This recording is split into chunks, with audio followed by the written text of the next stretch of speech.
Welcome to the Rim Break Rodeo. We hope this video helps. You're starting with the essentials.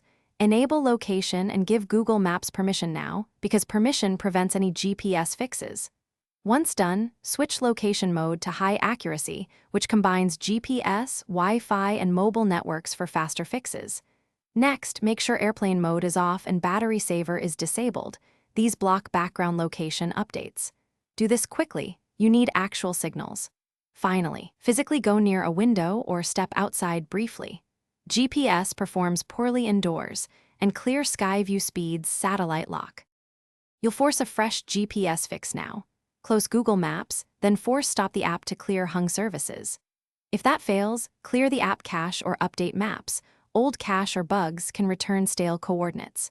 Toggle location off and on to reinitialize the radio, and next, open Maps and calibrate the compass by moving the phone in a figure 8.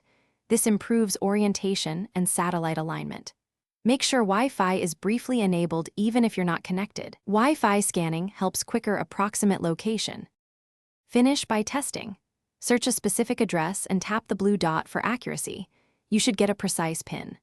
If results are still wrong, reboot your device to restart hardware modules, then test outdoors where satellite view is unobstructed. As a last troubleshooting tip, reset network settings to wipe corrupted Wi-Fi or mobile configs, or try an alternate navigation app to isolate whether maps or the device GPS is at fault. If GPS hardware seems dead, contact support or a technician. Thanks for watching. Consider subscribing if we helped you.